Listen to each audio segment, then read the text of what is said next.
bisa membalas kesetiaanmu, sungguh mulia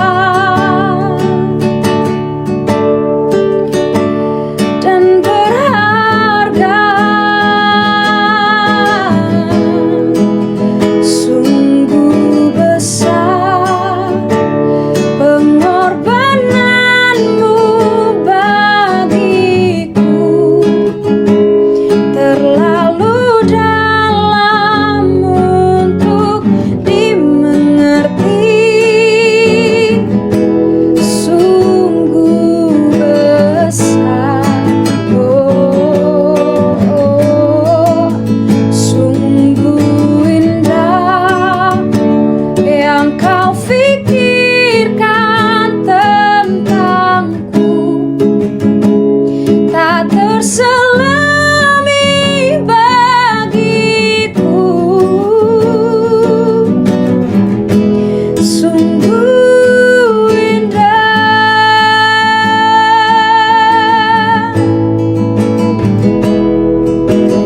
Kemanakah aku dapat pergi menjauhi rohmu yang suci, kau sahabat, dan kau dekat.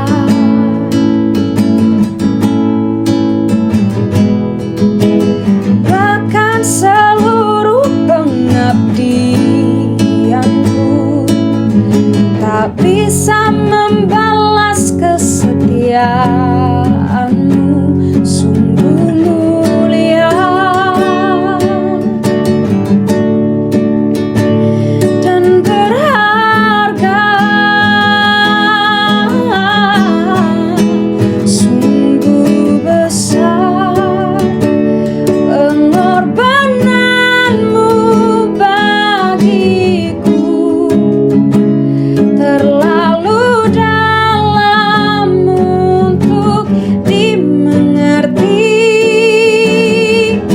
Sungguh besar, oh, sungguh indah yang kau pikirkan tentangku, tak terselami bagiku. Sungguh indah, sungguh indah, sungguh indah.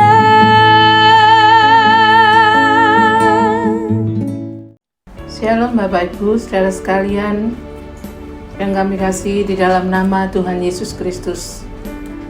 Sebelum kita mendengarkan firman Tuhan di ibadah Jumat Agung ini, mari kita tundukkan kepala, kita berdoa. Bapa di dalam surga, di dalam nama Tuhan Yesus Kristus, kami mengucap syukur buat kasih dan anugerah-Mu Tuhan.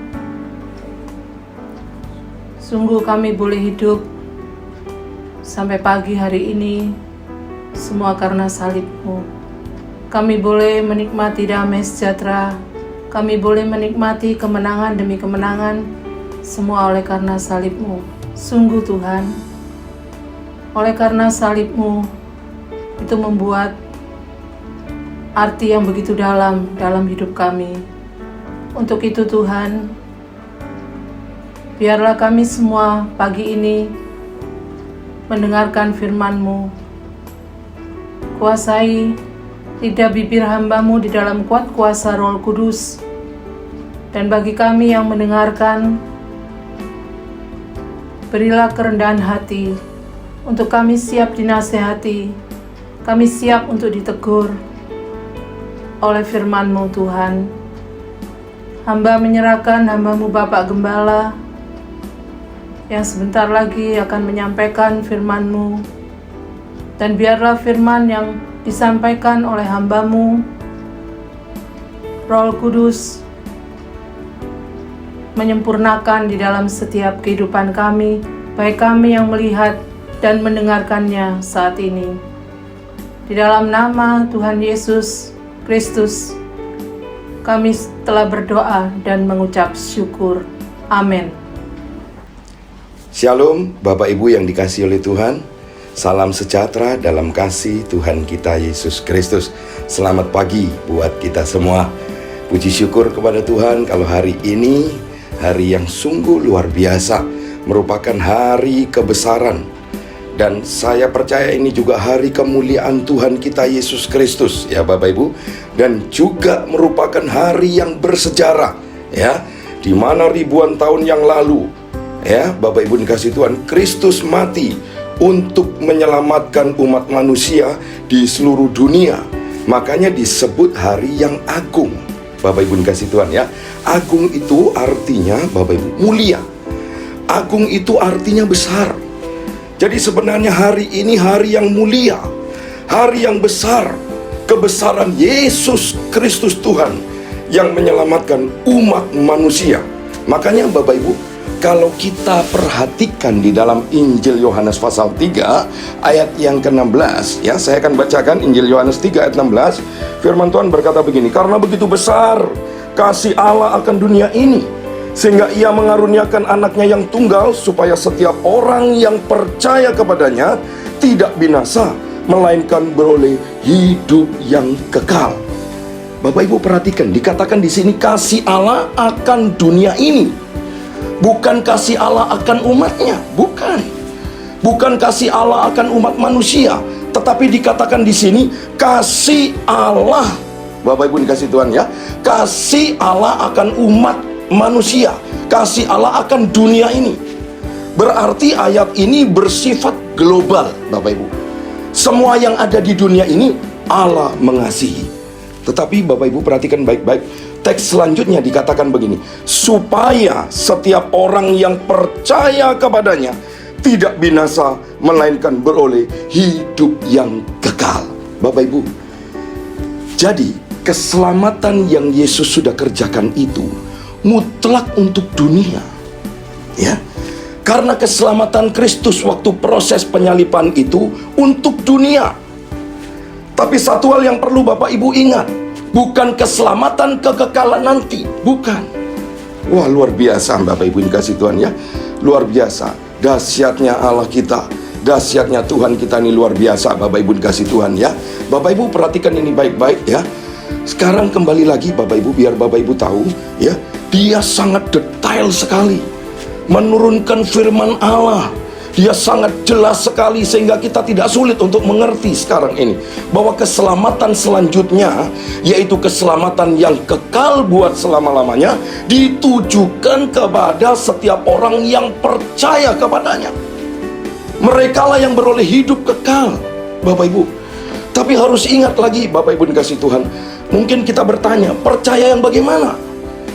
Percaya kepada Yesus itu bukan mulut saja.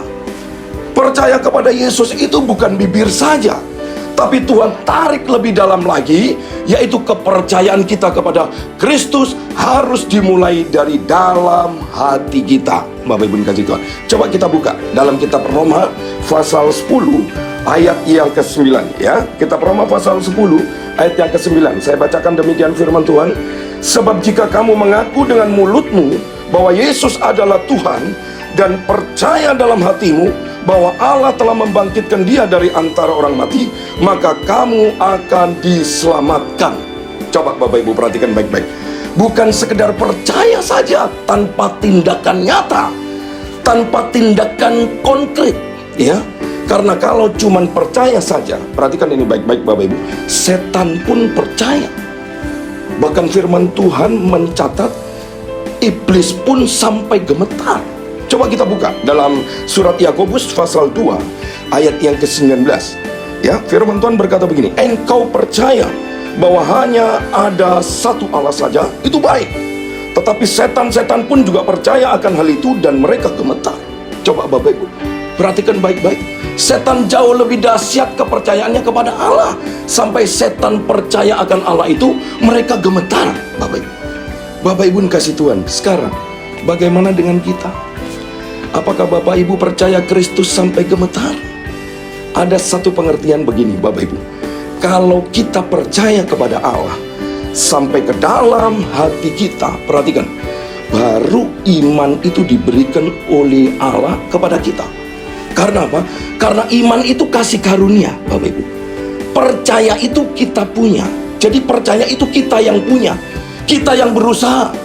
Tapi iman itu kasih karunia Bapak Ibu kasih Tuhan. Jadi begini, oleh karena percaya kita sungguh-sungguh kepada Allah, lalu Tuhan memberikan iman percaya itu ke dalam kita. Iman itu kasih karunia Bapak Ibu kasih Tuhan ya. Jadi iman itu diberikan kepada kita. Makanya Bapak Ibu, saya pernah khotbah tentang iman yang melibatkan 3 hal. Ya, tentu jemaat Tuhan masih ingat ya. Ada iman yang melibatkan 3 hal, tapi bukan imannya 3, bukan. Tapi di dalam iman itu ada unsur 3 hal. Apa itu? Yang pertama, saya catat di sini adalah notisia, itu yang pertama. Yang kedua saya catat di sini asensus. Yang ketiga, fidesia, Bapak Ibu kasih Tuhan. Nah, iman yang sejati, camkan baik-baik Bapak Ibu ya. Iman yang sejati itu selalu di dalamnya mengandung 3 unsur ini. Tapi perhatikan baik-baik Bapak Ibu, bukan ada 3 iman, bukan. Ya, bukan begini. Ada yang namanya iman notisia, contoh Bapak Ibu dikasih Tuhan ya. Bukan itu. Atau mungkin bukan juga ada yang namanya iman asensus, bukan juga. Ada juga yang namanya iman fidesia, bukan Bapak Ibu. Bukan begitu. Yang betul ini begini, hanya ada satu iman, tapi di dalamnya harus mengandung 3 unsur ini.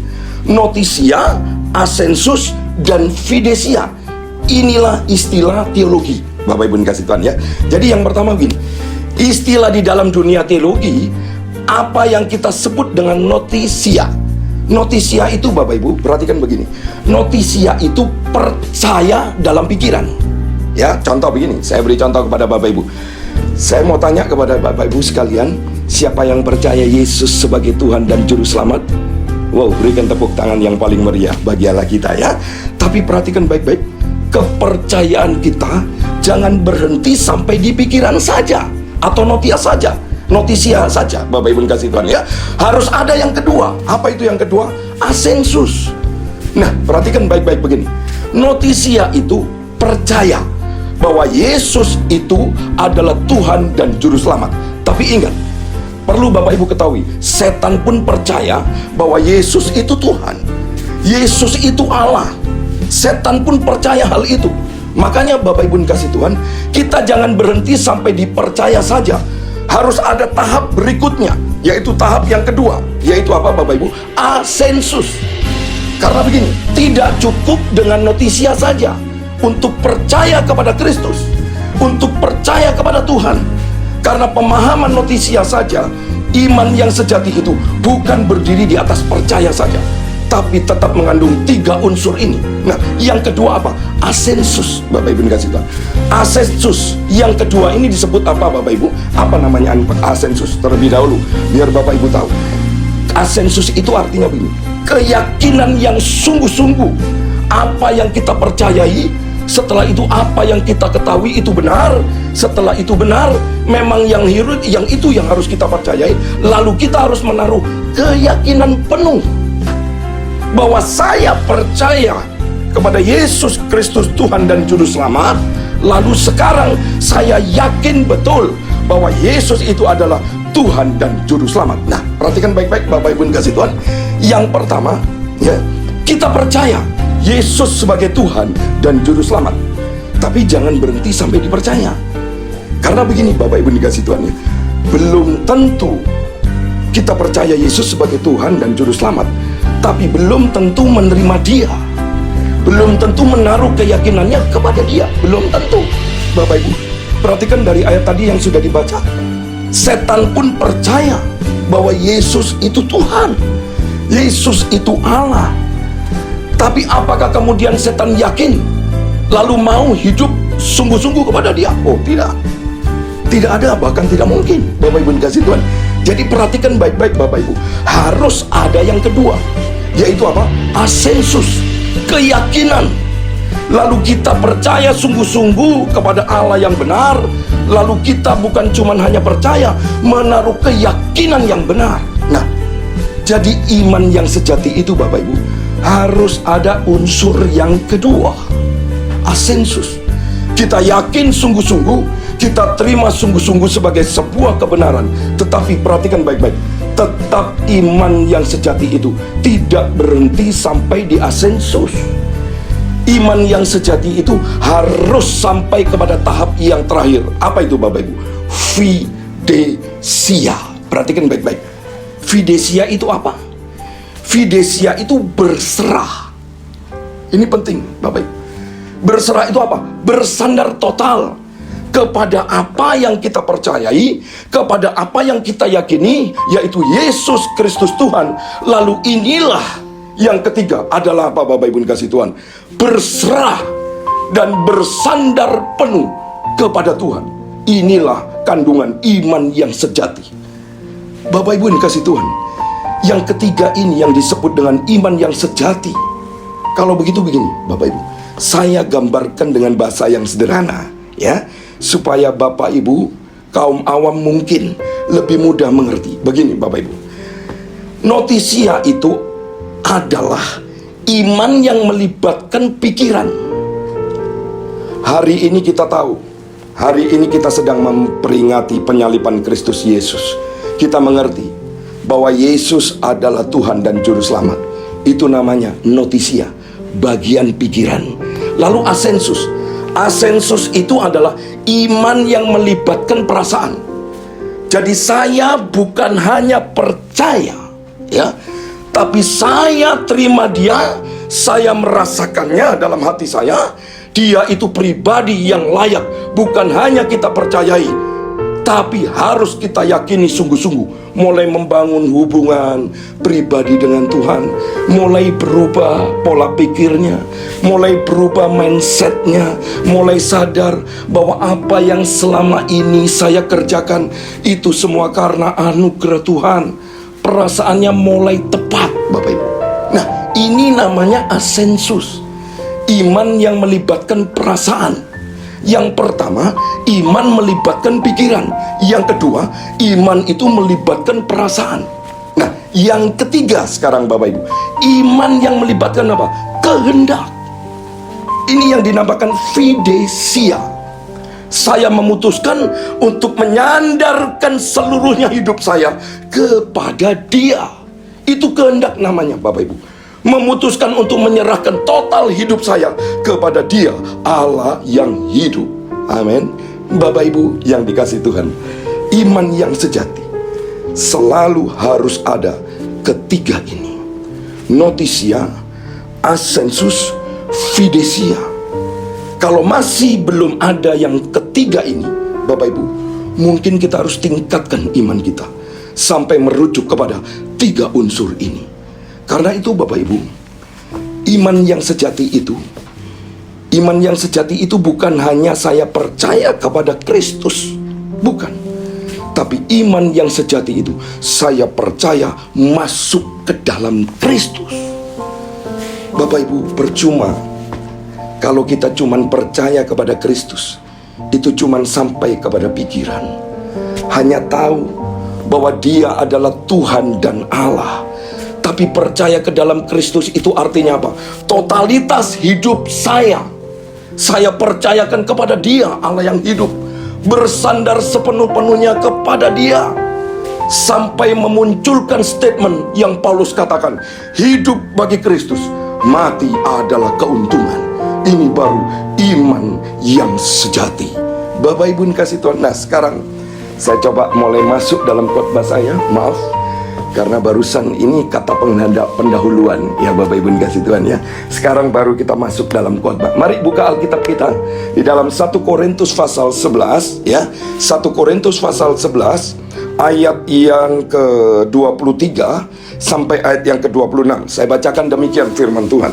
Sebab apa yang telah kuteruskan kepadamu telah aku terima dari Tuhan, yaitu bahwa Tuhan Yesus pada malam waktu Ia diserahkan mengambil roti 24, Dan sesudah itu ia mengucap syukur atasnya.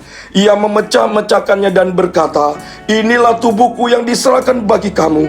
Perbuatlah ini menjadi peringatan akan aku. 25. Demikianlah juga ia mengambil cawan sesudah makan lalu berkata, cawan ini adalah perjanjian baru yang dimeteraikan oleh darahku.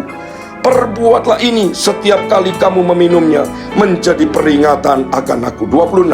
Sebab setiap kali kamu makan roti ini dan minum cawan ini, kamu memberitakan kematian Tuhan sampai ia datang. Bapak Ibu yang dikasihi oleh Tuhan, perhatikan ini baik-baik. Tuhan kita Yesus Kristus, ketika dia melayani di atas muka bumi ini, Bapak Ibu, dia melakukan banyak sekali mujizat.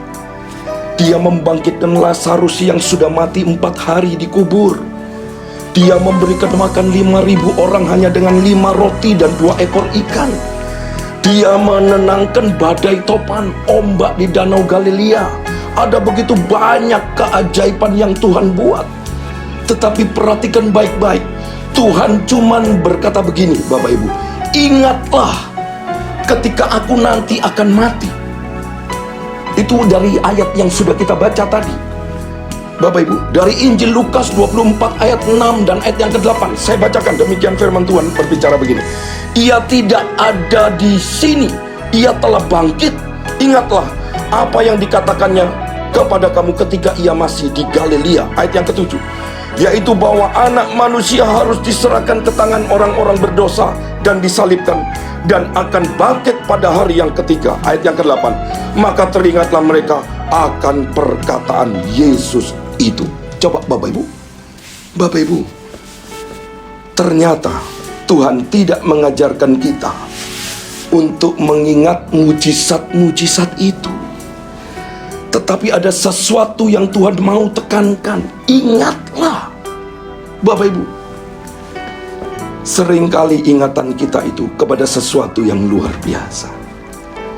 Seringkali ingatan kita ini kepada sesuatu yang ajaib, sesuatu yang dahsyat, yang pernah dilakukan, itu yang selalu mudah kita ingat. Tetapi sesungguhnya Bapak Ibu yang dikasihi oleh Tuhan, Tuhan mau Bapak Ibu dan saya mengingat terus peristiwa yang terjadi pada hari Jumat Agung ini. Justru Jumat ini sesuatu yang mulia. Bapak Ibu dikasihi Tuhan, saya setuju dengan ungkapan Alex Tlora. Ya, dia mengatakan begini, bahwa peristiwa kematian Kristus di kayu salib itu peristiwa yang amat sangat penting sekali di sepanjang sejarah apapun. Coba Bapak Ibu, sejarah ini sesuatu yang begitu penting, sampai Alex Tlora mengatakan bahwa penciptaan, inkarnasi, kebangkitan, jika tidak ada kematian, maka semuanya itu tidak ada artinya. Langit baru, bumi baru pun gak ada artinya. Karena itu Bapak Ibu yang dikasihi oleh Tuhan, peristiwa salib, peristiwa di mana kita sedang memperingatinya hari ini, penderitaan Kristus yang luar biasa, bahkan menjadi begitu penting bagi kekristenan. Orang akan menyadari bahwa sebenarnya seluruh kekayaan dari kemuliaan Injil berpusat kepada peristiwa penyaliban Kristus, Bapak Ibu. Jadi sebenarnya Bapak Ibu dikasihi Tuhan, Tuhan mau supaya kita semua harus ingat. Ingat bukan karena mujizatnya saja, bukan kita melihat keajaibannya saja, bukan cuman kita melihat kedahsyatannya saja, bukan cuman kita melihat kemahakuasaannya saja. Tapi poin pertama yang harus Bapak Ibu perhatikan, bahwa Yesus mati karena begitu besar cintanya kepada kita semua. Bapak Ibu tahu apa yang Tuhan Yesus tidak dapat lakukan? Ada yang Tuhan Yesus tidak dapat lakukan. Coba buka Alkitab kita di dalam 2 Timotius 2 ayat yang ke-13. Firman Tuhan berkata begini, jika kita tidak setia, Dia tetap setia, karena Dia tidak dapat menyangkal dirinya. Perhatikan Bapak Ibu, coba luar biasa. Sekarang Bapak Ibu harus tahu, ini yang Yesus tidak dapat lakukan, yaitu apa? Dia tidak dapat menyangkal dirinya. Dia benar-benar mengasihi kita. Dia mencintai kita tanpa cacat celah, menerima kita apa adanya. Bapak Ibu dikasih Tuhan. Itu sebabnya Bapak Ibu, firman Tuhan di dalam Injil Yohanes berkata, di luar aku, engkau tidak dapat berbuat apa-apa. Perhatikan ini baik-baik Bapak Ibu. Ketika ada banyak orang-orang berusaha mencari kehidupan di luar dunia ini, mungkin di alam semesta, mungkin di galaksi, mereka tidak ketemukan kehidupan. Kenapa Bapak Ibu? Karena Tuhan gak ada di sana, gak ada. Tapi Tuhan berada di dalam hati kita, orang yang melekat kepada Dia. Bapak Ibu, Tuhan sayang kepada kita semua. Amin. Bapak Ibu dikasih Tuhan. Sampai Bapa di surga mengutus anaknya yang tunggal, yaitu Yesus Kristus Tuhan. Untuk apa? Membela kita, supaya setiap kita orang yang percaya kepadanya tidak binasa, melainkan apa? Beroleh hidup yang kekal. Bapak Ibu, dengar ini baik-baik. Semua kita yang percaya ke dalam Yesus Kristus Tuhan, dan Dia mengaruniakan iman kepada kita yang percaya ke dalam Kristus. Dengar ini janjinya, engkau tidak akan pernah binasa, tetapi engkau akan beroleh hidup yang kekal. Yohanes bahkan menuliskan Allah itu kasih. Begitu besar kasih Allah itu dinyatakan di tengah-tengah kita, bahwa Allah yang telah mengutus anaknya yang tunggal ke dalam dunia supaya Bapak, Ibu, dan saya bisa hidup di dalamnya. Bapak Ibu, ada seorang yang bernama John Griffith, ya. Dia tinggal di bagian barat, bagian Oklahoma. Bapak Ibu dikasih Tuhan ya. Kemudian dia menikah pada tahun 1929. Dan dia punya anak satu-satunya namanya Greg. Dia itu seorang petani, Bapak Ibu dikasih Tuhan. Tetapi sayangnya pada zaman itu ada kekeringan, sehingga mereka harus pindah dari pekerjaannya. Nah, di tahun 1937 dia mendapatkan pekerjaan sebagai penjaga jembatan, penjaga untuk kereta api. Bapak Ibu, izinkan saya akan memperlihatkan cuplikan film ini singkat saja. Dan Bapak Ibu simak baik-baik film ini. Tuhan Yesus memberkati.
kasih-Mu, Kau menderita gantikanku. Dengan darah-Mu Kau selamatkanku. Kini ku hidup menyenangkan-Mu.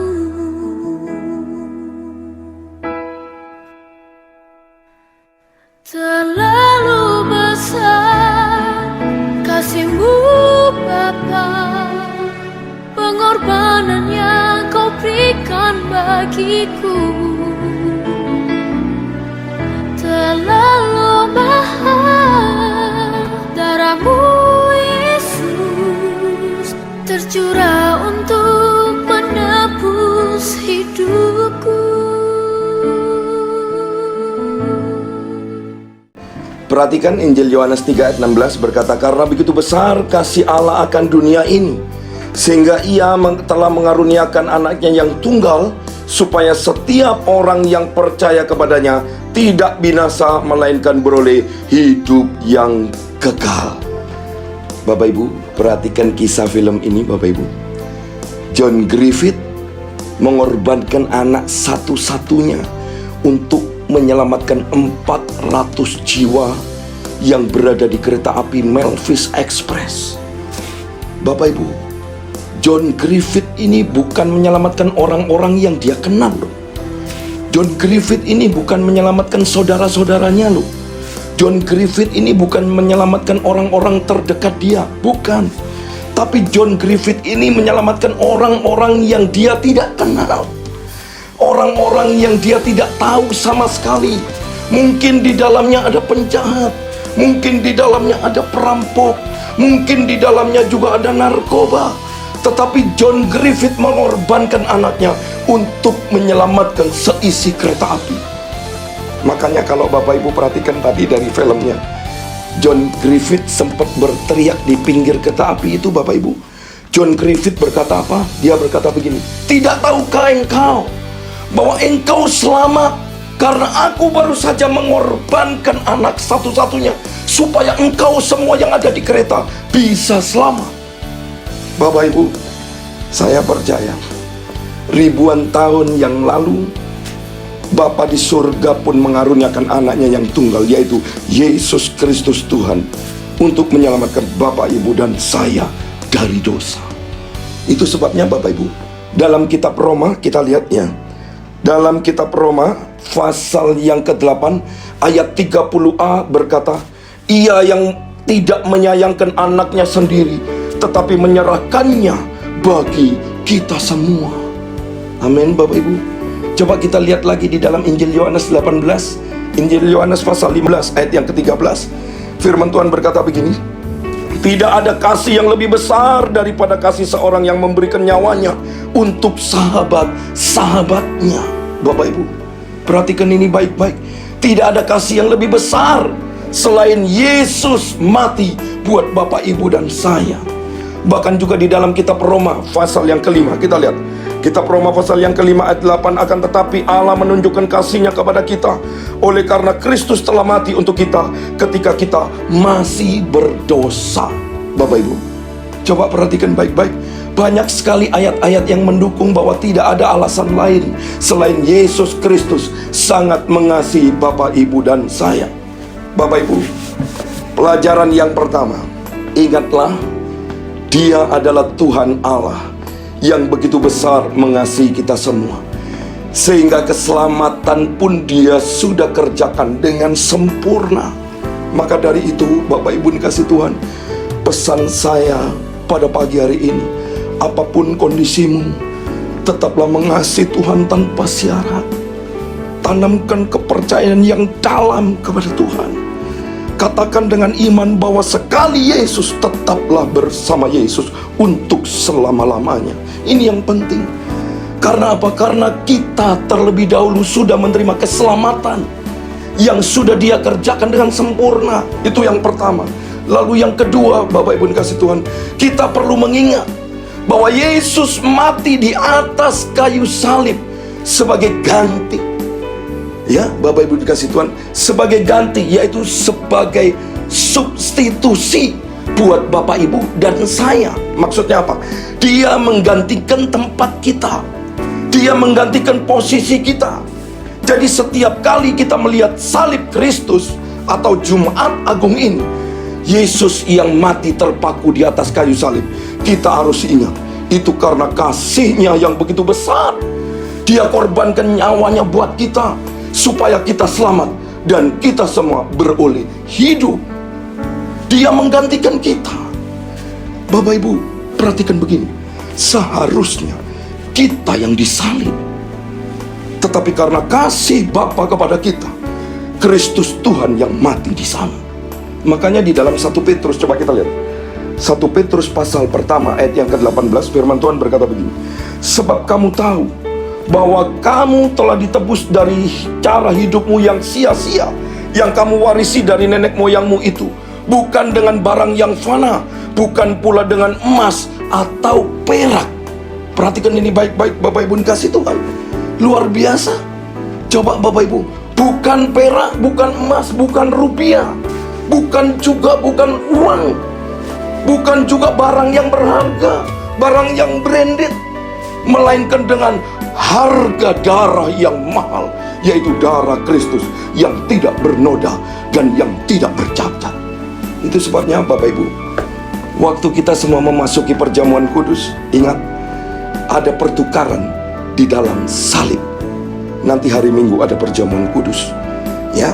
Karena hari Minggu kami tetap menjalankan ibadah, tapi ibadah hanya cuman doa dan disertai dengan sakramen perjamuan kudus. Perhatikan baik-baik Bapak Ibu. Nanti di dalam perjamuan kudus itu ingat, ada pertukaran di dalam salib. Artinya apa? Kebenaran Kristus itu Bapak Ibu dipindahkan kepada kita, dan dosa kita ditimpakan kepada Dia. Itu sebabnya Paulus menulis di dalam 2 Korintus, coba kita lihat 2 Korintus pasal yang ke-5 ayat 21. Firman Tuhan berkata begini, Dia yang tidak mengenal dosa telah dibuatnya menjadi dosa karena kita, supaya dalam Dia kita dibenarkan oleh Allah. Jadi maksud dari ayat ini, ada pertukaran Bapak Ibu dikasih Tuhan, ya.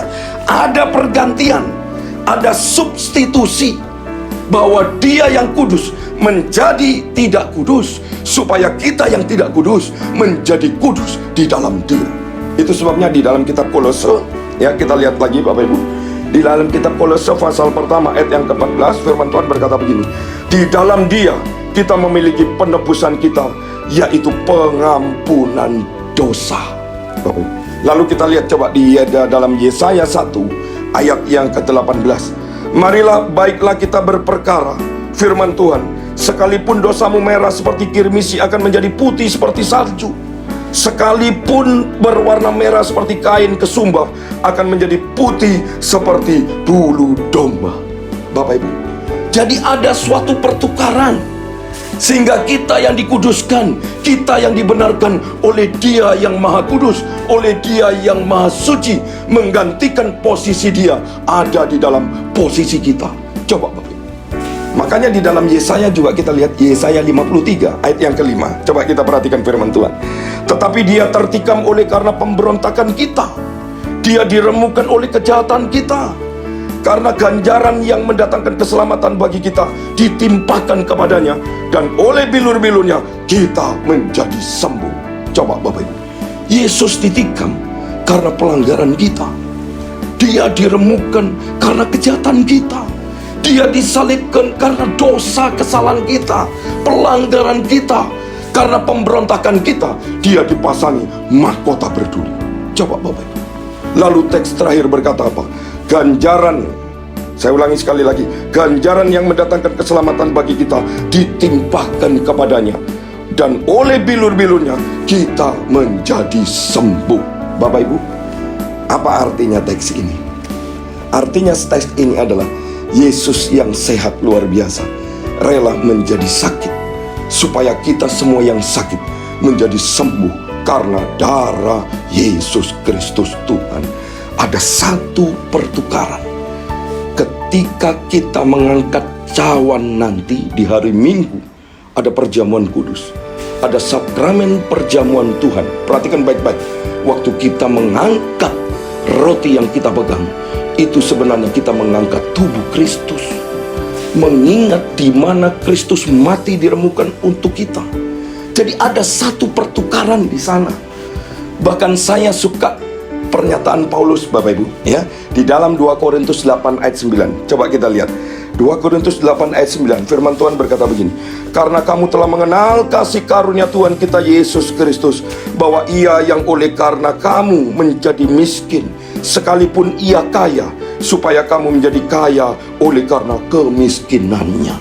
Bapak Ibu, saya percaya dengan iman bahwa di hari Jumat Agung ini, ketika Yesus Kristus mati di atas kayu salib, tadi saya sudah katakan ada pertukaran.